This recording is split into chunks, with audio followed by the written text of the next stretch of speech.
Sveiki, mani sauc Dānis Titovs, manā Tito laboratorijas YouTube kanālā. Paldies, ka jūs skatāties. Ja vajadzēs, es pats sliedas aiznesīšu, uzlikšu. Gan bateriju tehnoloģijām, ne tikai transportā, bet arī kopumā enerģētikā līdz ūdeņraža ekonomikai. Un tas ir tie 20,000 ir kapsētu kongresam vai kaut kam citam vēl. Tas ir šim braucienam kopā. Lieciet laiku, abonējiet manu kanālu, bet mēs parunāsim par lietām, kas tiešām ir gan svarīgas, gan interesantas, gan smieklīgas. Piemēram, svarīgā lieta ir demogrāfija Latvijā. Tas ir ļoti svarīgi.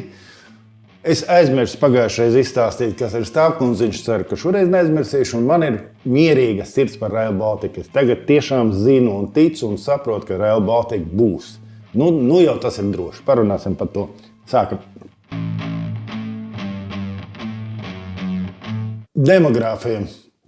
Īstenībā ļoti satraucoši dati nāk no Eurostata.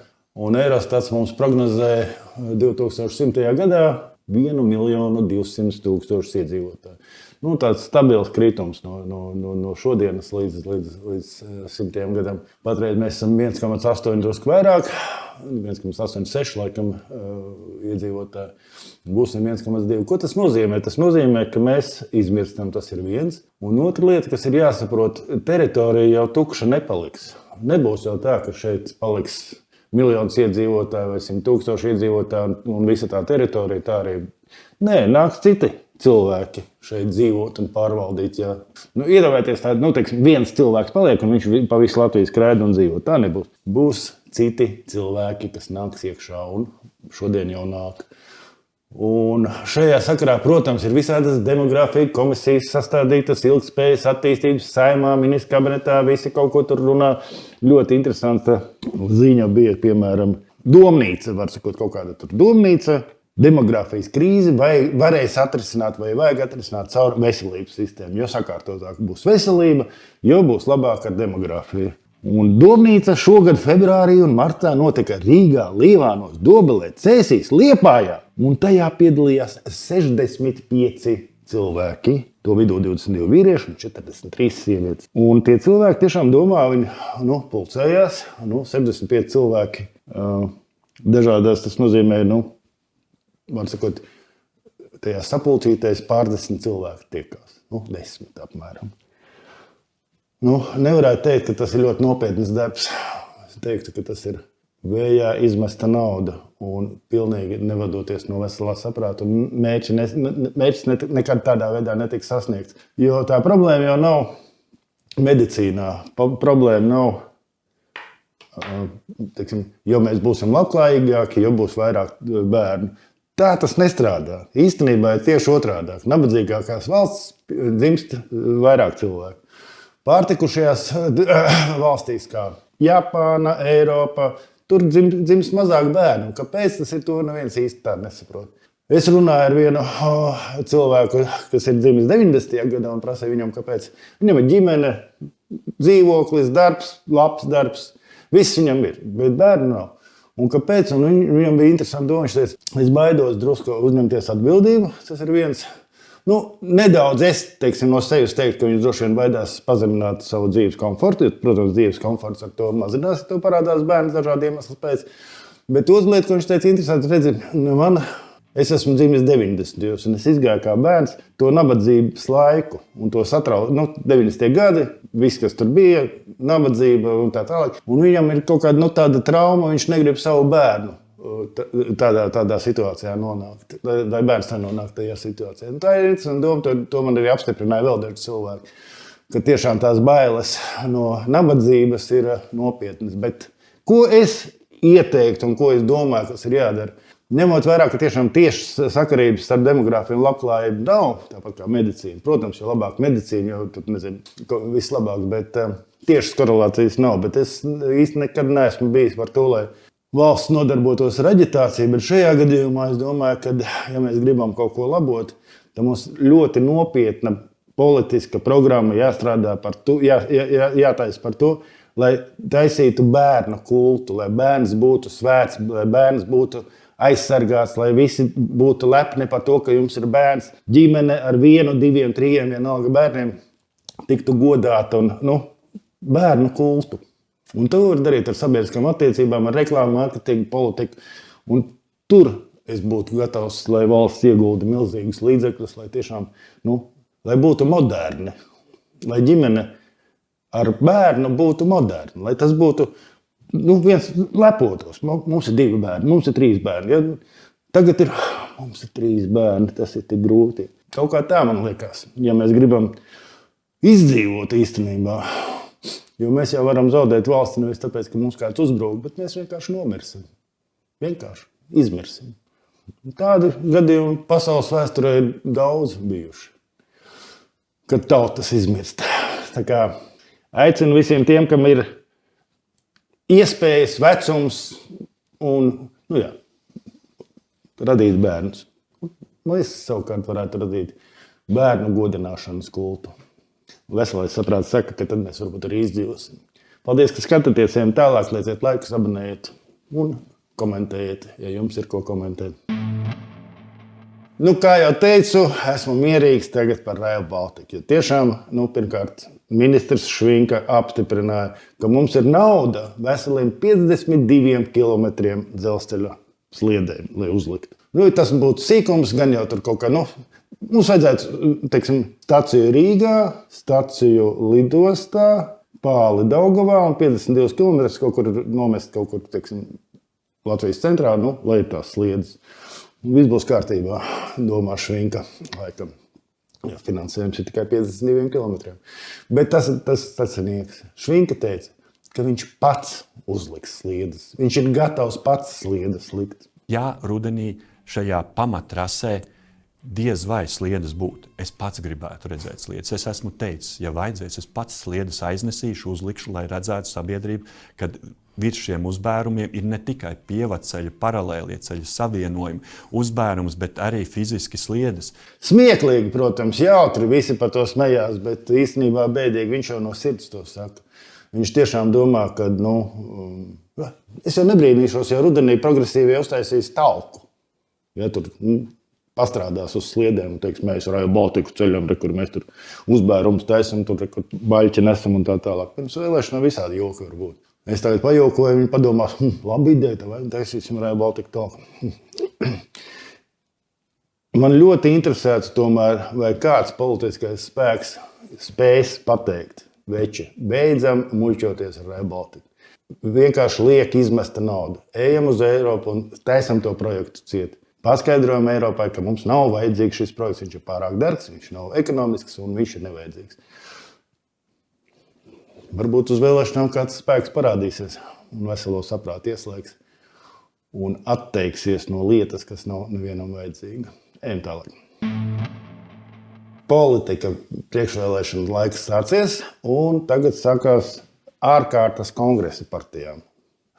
Kongresi pie kongresa, un kas man izbrīnīja mīksti izsakoties, maigi izsakoties. Progresīvo kongresu. Notiek progresīvo kongresu. Pirmkārt kongresu, pirms vēlēšanām. Līdz ar to ir iespēja savstarpēji tikties, diskutēt, runāt, pacelt politiskas jautājumus, pacelt jautājumus, kur celt to Rail Balticu vai necelt. Daudz ko var runāt. Un kongresos jau ir ļoti svarīgi gan debatas manā skatījumā, gan galvenie referāti, kas tiek, no vadoņiem pateikts. Bet debatas ir svarīgākas, kuluāru sarunas ir svarīgas ļoti, kad cilvēki savā starpā var komunicēt. Ko dara priekšvēlēšanas kongresā progresīvie? Viņi novada kongresu 4 stundas.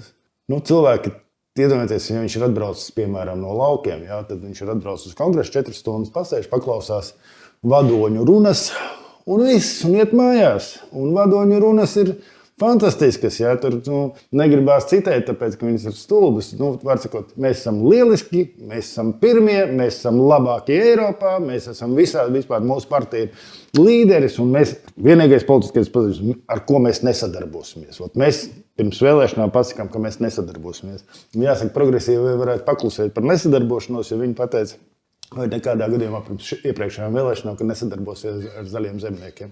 Tagad sēž mierīgi valdībā un strādā kopā, labi, kašķējās savā starpā, bet ir. Un tad viņi nopūšās kongresā, mēs jau varējām būt opozīcijā, bet mēs esam atbildīgi partija, tāpēc mēs uzņemamies šo smago soli un ejam tajā varā un turamies pie viņas, cik vien var. Un veselais saprāts saka, ka tā nav labi un tā nav politika, tas ir vienkārši muldēšana. Protams, kas man iepriecināja, tad, teiksim, spriežot pēc YouTube viņa ieraksta, viņam 4 stundas tiešām tas kongress notika. Bet parādījās tukšmuldētājs Briškens, un es nevaru viņam paiet garām. Paklausieties šo citātu. Sveiciens visiem kongresa dalībniekiem. Paldies par saturīgu diskusiju.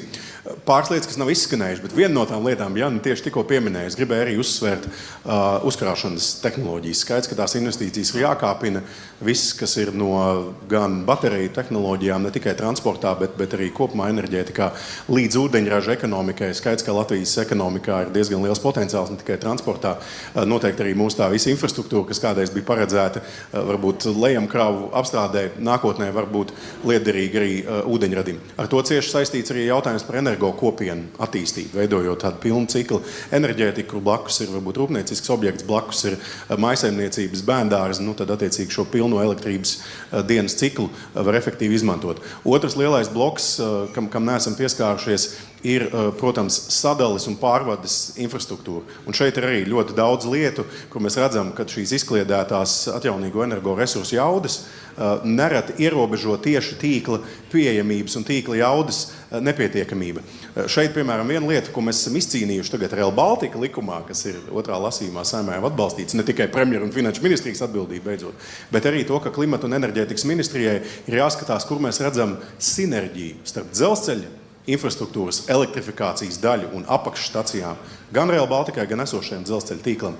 Un nepieciešamajām jaudām, lai mēs varētu attīstīt vairāk vējparkus, saules enerģiju un tā tālāk. Līdz ar to šāda veida infrastruktūra un tālāk viedo tīklu tehnoloģijas, tās varīgi mums var iedot ļoti, ļoti labu ekonomiju. Cilvēks, labi, tad maza daļiņa, 1,5 minūte. Ko viņš pateica, jūs sapratāt? Nē, viņš verbelē. Viņš saka gudrus vārdus. Viņš saka, bet jēgas jau no tā nav. Viņš stāsta par to, ko vajadzētu darīt tālāk, vēlāk, pēc tam. Tas ir vecais stāsts, kad mēs nevaram atskaitamies un sakam, ko mēs gribam, bet stāstam, ko vajadzētu, kādus tur baterijas jaudas attīstīt un baigais speciālists. Viņš ir visur. Mēs zinām, ka viņš ir speciālists, tomēr ne jau vēl, viņš valsts darbā ir miljonu nopelnījis, tā kā, viss ir kārtībā. Bet priecēja, ka tukšmuldētājs Briškens nesēž uz skatuves progresīvi, ka ir tā kā novirzīts un tagad viņam ir jādebetē vai jāuzstājās no zāles.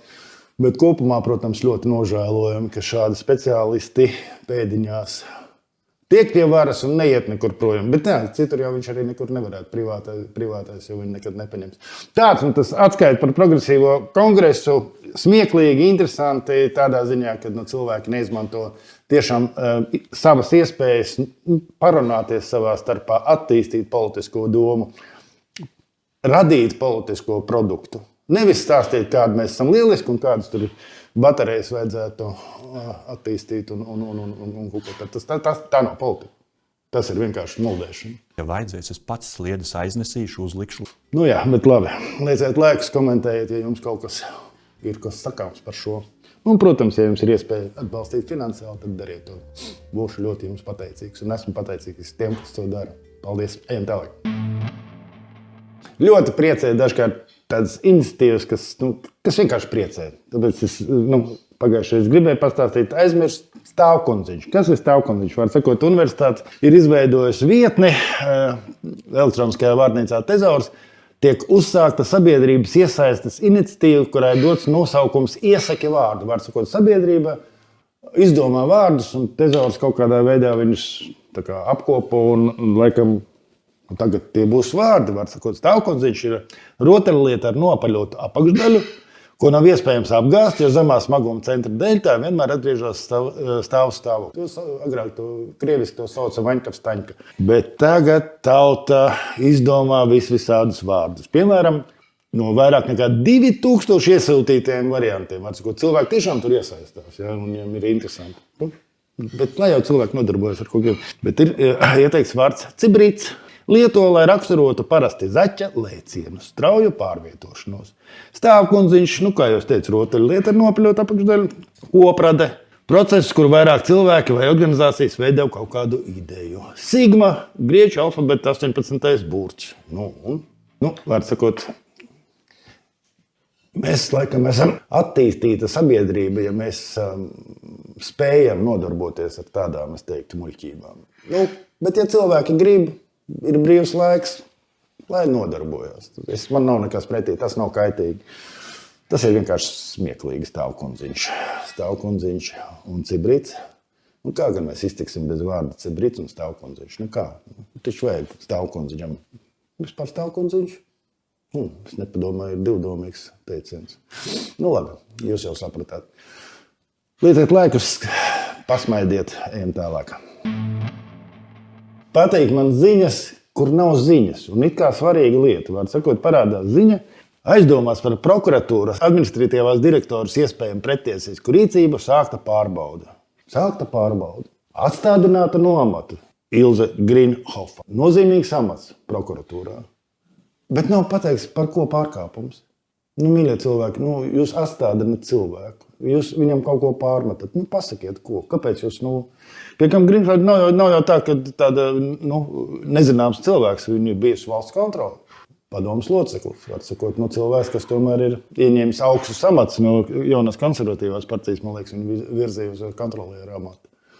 Tā kā, ja jūs pasakat A, pasakiet B. Pie kam es pieļauju, ka tur visi tie speciālisti prokuratūrā, viņi jau zina, par ko ir atstādināti. Kāpēc jūs žurnālistiem nevarat pateikt? Pasakiet taču. Žurnālisti taču arī ir cilvēki. Mani tas interesē. Ziņas, kuras nav ziņas. Un tas ir slikti, tas nāk no tiesību sargājušām organizācijām ļoti bieži. No prokuratūras, no policijas. Mēs kaut ko pasakām. Divām nezināmām personām tiek veikta pārbauda un kaut kas pārnests. Bet tie tās nezināmas personas, kāpēc jūs vispār par to runājat? Šeit ir tas pats. Cilvēks ir atstādināts, bet nav pateikts par ko. Veselais saprāts atpūšās. Labi, ejam tālāk. Sīkums sniegs. Rīgas doma negribās slavēt, protams, suverēno varu, jo nav man pieņemama viņa politika, bet tas, ko viņi dara Rīgas domē, viņi roka ārā visādas interesantas, it kā niekas, mazas lietas, bet viņas ir interesantas. Pieminekļu aģentūra brauc uz Milānu, uz kapu kongresu. Paklausieties. Šogad mēs plānojam braukt uz tādu starptautisku kongresu, kas ir Eiropas kapsētu kongress, līdz ar to, ka mēs arī apsaimniekam lielos kapus ar kolēģiem pieredzes apmaiņā. Jūnijā. Un tas ir tie 20,000 ir kapsētu kongresam vai kaut kam citam vēl? Tas ir šim braucienam kopā. Cik brauks cilvēki? 12. Un kāpēc tik daudz vajag braukt? Tāpēc, ka tā ir pieredzes apmaiņa, un līdz ar to es vēlos, lai mani kolēģi visi dodas uz šo, visi nē, bet daļa no kolēģiem dodas uz šo pieredzes apmaiņu. Tātad, pieminekļu aģentūra, Rīgas pieminekļu aģentūra, kapsētas kongress Turīnā 12 cilvēkiem, 20,000, katram drusku vairāk par 1000. Un pēc tam jūs gribat teikt, ka jūs karojat ar birokrātiju un kaut ko tur gribat kaut ko ekonomēt. Turīnā kapsēta kongress. 12 cilvēki, pieredzes apmaiņa. Kā saka latvieši, jau asumaļēju. Kā tā? Jocīgi arī klausīties, tas cilvēks no tribīnes atbild, viņi ir pārliecināti, ka viņai ir taisnība, ka tā var. Labi, tur viņi arī saka, mēs varam pārskatīt. Tad, kad viņi tiek pieķerti, tad viņi saka, labi. Es pieļauju, ka tas komandējums nenotiks ar lielu varbūtību. Bet tad jāslavē, jāsaka opozīcija un jāsaka mēram, kur tad tu skatījies, kur tu skatījies visi, cik tur viņu ir 4 laikam vicemēri, mīļie cilvēki. Kā tā? 12 cilvēki uz kapsētu kongresu. Mums tas liekas normāli. Labi, paldies, ka skatāties, pasmaidiet arī pa kapsētu kongresu, arī Eiropa nebeidz izbrīnīt kapsētu kongresu. Jā. Pie kam, ņemot vērā, ka latviešiem ir kapsētu kults, tad es nedomāju, ka mēs varētu kādu pieredzi iegūt. Mēs drīzāk varam dot tādai Turīnai pieredzi, kā kapeņus apkalpot un apšabināt. Ar šo gan Latviju ir slavena ar savām skaitām kapsētām. Labi, lieciet laiku, abonējiet, ejam tālāk. Parunāsim par blogošanu, blogerēšanu, par maniem darbiem, nedarbiem. Piemēram, var sakot, Delfi uzraksta ziņu, ka blogerus vēl ir pāragri uzskatīt par žurnālistiem. Ētikas padome iztaisa veselu pētījumu par to, tur juristi strādā. Es biju vienā no tādām apspriešanām konferencēm, kur viņi tā kā stāstīja par šo notikumu. Cits starpā tas bija kultūras ministrijas finansēts pasākums, kas izmaksāja 4000 eiro. Tur bija kafija, galds, kūciņas, pārdesmit cilvēki sapulcējās un runāja par to, vai blogeri ir vai nav žurnālisti. Un šeit gribās teikt, mīļie cilvēki, ar ko jūs nodarbojaties? Kas ir žurnālists? Žurnālists ir tāds pat cilvēks pēc būtības, un laiks ir pagājis. Agrāk bija, lai kļūtu par žurnālistu, tev bija pirmkārt jāmācās, tev bija jāiestājās darbā kādā no mēdījiem, vai tas ir žurnāls, vai avīze, vai radio, vai kā savādāk. Bet īstenībā jau tie ir tikai informācijas nodošanas kanāli, kuri bija agrāk dārgi, lai uztaisītu tādu televīzijas studiju kā mana, piemēram. Tur vajadzēja 1000, un arī uzturēt to bija dārgi, tāpat kā televīzijas. Tagad tas viss ir kļūst lētāk, un katrs cilvēks var kļūt par žurnālistu, neprasot atļauju valstī. Bet nes kāpēc, protams, žurnālisti grib teikt, nē, blogeris nav nekāds žurnālists. Tur smieklīgi ir tas, ka tie pētnieki pat īsti nesaprot, ko viņi raksta. Piemēram, viņi saka, žurnālista statusam ir nozīme, jo žurnālisti bauda tādas tiesības kā avota aizsardzība un konfidencialitāte, piekļuva ierobežotas pieejamības informācijai, personas datu apstrāde un blablabla. Pilnīgās muļķības īstenībā. Preses likumā nav rakstīts, ka žurnālistiem ir piekļuva ierobežotas pieejamības informācijai. Iedomājieties, kā tas cilvēks kaut kādas tādas muļķības var sarakstīt. Ja tā informācija ir ierobežotas pieejamības, tad ir domāts, ka publika ar viņu neiepazīsies. Viņi ir liekti publikai. Savukārt, ja viņu dod žurnālistam, tas nozīmē, ka žurnālists darbs ir to informāciju nodot publikai. Zūd tātad vispār šīs ierobežotas piekļuvas informācijas jēga. Cita lieta, vai tur vajag ierobežot vai neierobežot, tas ir cits jautājums. Bet ja viņi ir slepeni vai ierobežot, tad viņu nedrīkst dot žurnālistiem. Tas pats, kas to dokumentu vienkārši publicēt internetā. Otra lieta, ko viņi saka, avota aizsardzība. Nav tādas avota aizsardzības. Žurnālistam tiešām ir tiesības neteikt avotus. Bet, ja tas apdraud valsti vai ir kaut kas tam līdzīgs, tad viņam bieži vien ir izvēle vai to avotu nodot valstī, ja tur speciāli dienesti interesējās pēkšņi kaut kāda slepena informācija noplūst. Kāds to ir izpļāpājis, vai arī sēdēt cietumā.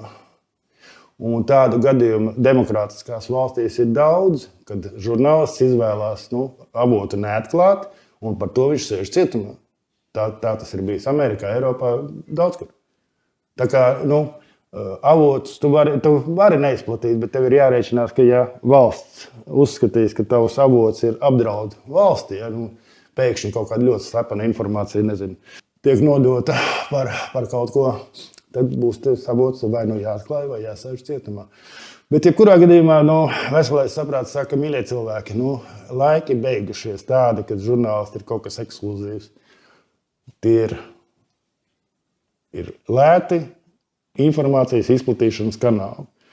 Un jebkurš cilvēks ir līdzvērtīgs žurnālistam, viņš atbild tikai likuma priekšā. Tāpat kā žurnālists, viņš pārkāp likumu, tad viņam ir jāsēž cietumā vai viņš tiek sodīts.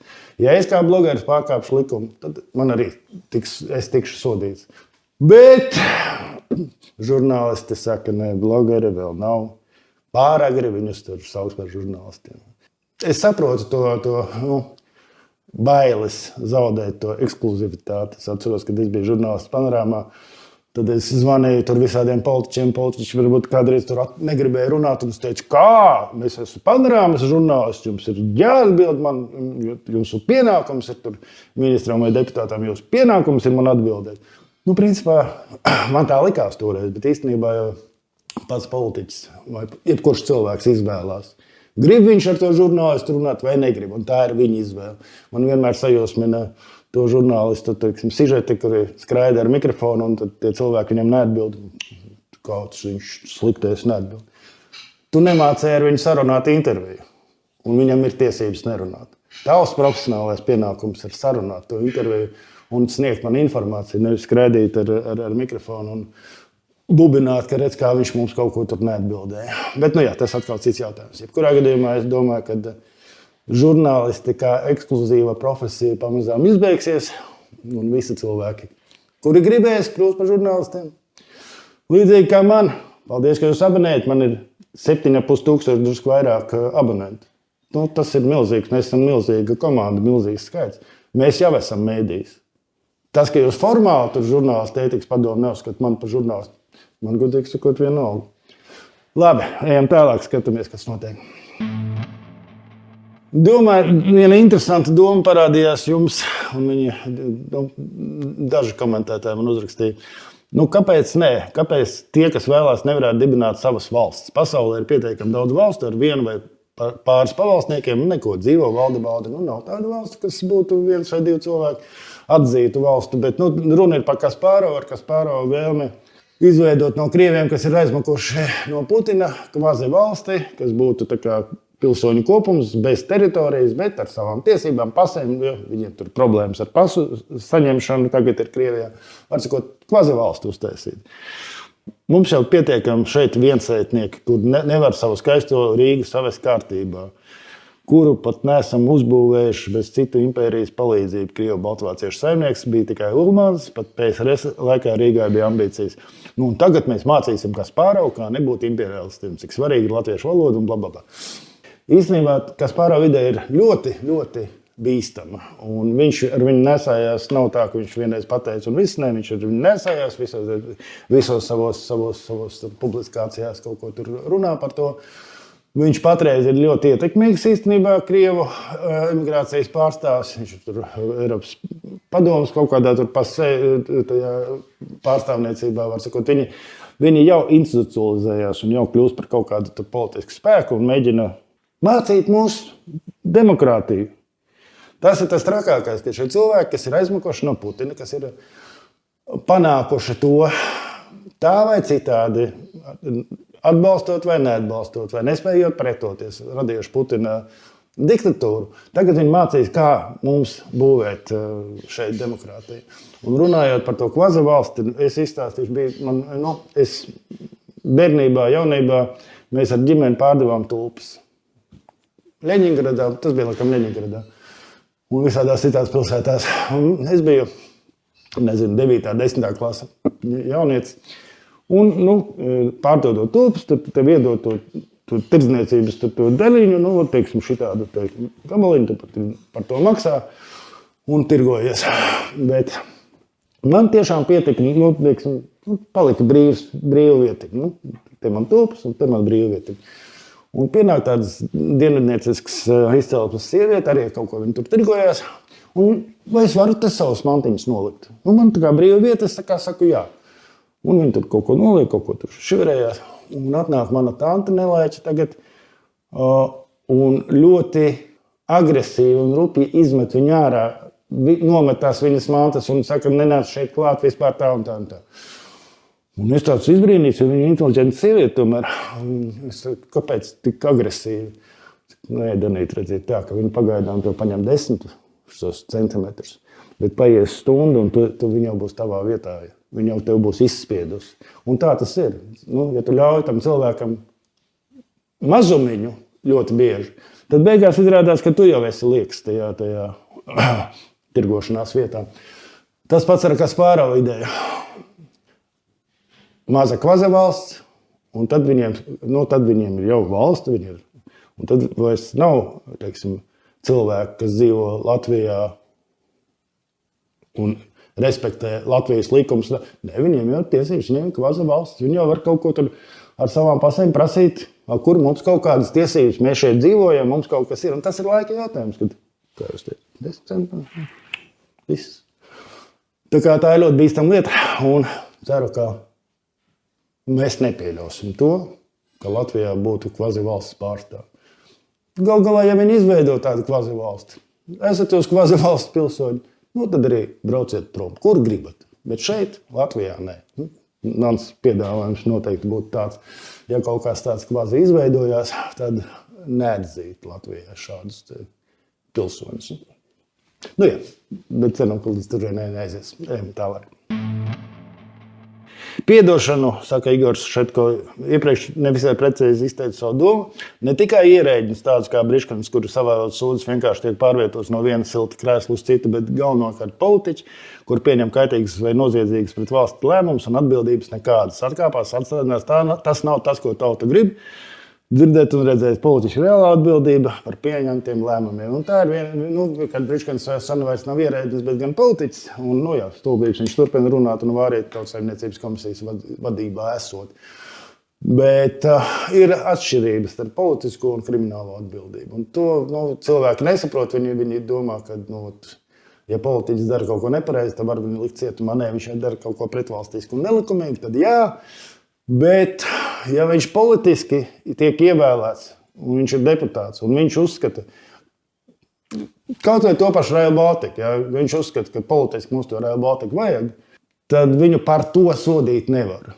Viņu var sodīt par sūdīgu Rail Baltica uzraudzību vai Air Baltica uzraudzību, par kaut kādām nelikumīgām, par, pāļa celšanu kā tādu. Tur ir, manuprāt, nelikumība, tāpēc, ka kā jūs varējāt sākt būvēt tiltu, ja jums nav naudas? Tas taču ir stulbi. Tā arī izrādījās, ja mums ir nauda tikai vienam pālim. Tur ir atbildība, un tā vairs nav politiska. Bet sodīt par to, ka viņi ir lēmuši būvēt Rail Baltica, es uzskatu, ka tā ir kļūda nepareiz, bet sodīt par to nevar. Tas bija politisks lēmums, gal galā, tauta tā ievēlēja tos deputātus, un deputāti to izdarīja. Tā kā, ir jānodala politisko atbildību no kriminālās atbildības. Es saprotu, ka cilvēki grib visu sasēdināt cietumā. Galā mums ir labs jauns Liepājas cietums. Ietilpīgs, daudz tur varētu sasēdināt. Bet, ja politiķiem sasien rokas un viņi nevar vairs politiskās idejas paust vai pildīt, tas vairs nebūs politika. Tas būs veselā saprāta trūkums. Labi, ejam tālāk. Paldies, super pateici par likuma pārkāpjošām pavēlēm. Man ir gadījies, ka darbs no manis prasa lietas, ko nevajadzētu prasīt. Kā piemēram, liela skaidrs naudas vešana pāri Krievijas robežu, nedeklarējot. Jā, tas ir stāsts par Cetkovski un Kariņa lidmašīnām, kur es uzskatu, ka Cetkovskis ir pildījis nelikumīgas pavēles, un par to viņam ir. Viņš var tikt sodīts. Tur nekādas atrunas par to, ka man pavēlēja, tāpēc es to darīju. Ja tev kāds dod darbinieks vai tavs priekšnieks nelikumīgu pavēli, tev ir tiesības izvēlēties un nepildīt to. Tas ir ļoti precīzi cilvēks saka. Viņam darbs saka, ved pāri robežai nedeklarētu naudu. Viņš var atteikties, teorētiski varbūt zaudēt tāpēc darbu un amatu, bet viņš nevarēs robežsargam pateikt, es vedu to naudu, tāpēc, ka man priekšnieks pavēlēja, tāpēc mani sodiet priekšnieku. Nē, tu pildīji nelikumīgu pavēli, tu arī tiksi sodīts. Un tā ir cilvēka izvēle. Vai viņš pilda to pavēli, vai nepilda pavēli, un ja pilda, tad viņam ir jārēķinās, ka viņam ir iespējams sods, ja viņu pieķers. Tā kā, jā, jūs precīzi sapratāt.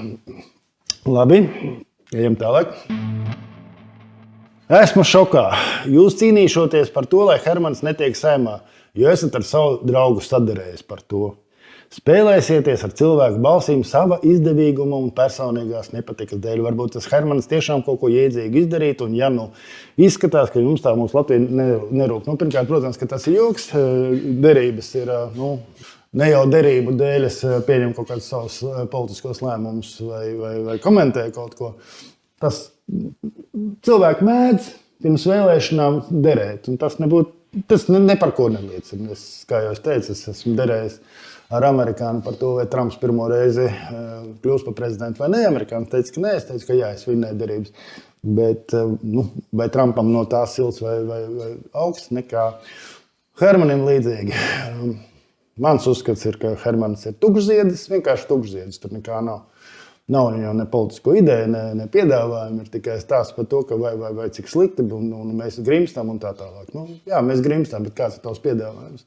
Hermana piedāvājums bija uzcelt šeit miljonus māju, savilkt šeit Rietumu Eiropas pensionārus, un tad viss būs labi. Tad mēs varēsim šos miljonus pensionāru apkalpot, tās būs labas, dārgas darba vietas, un mēs viņus, stulbums, vienkārši pat komentēt negribās. Jā, bet labi. Lai Hermanim veicās, paskatīsimies, kas pēc vēlēšanām būs, vai būšu vinnējis vai zaudējis. Bet tas nav iemesls manai patikai vai nepatikai pret politiķu Hermanu. Paldies, ka jūs skatījāties, lieciet laiku, abonējiet manu kanālu un tiekamies nākamnedēļ. Ja vajadzēs, es pats sliedes aiznesīšu, uzlikšu.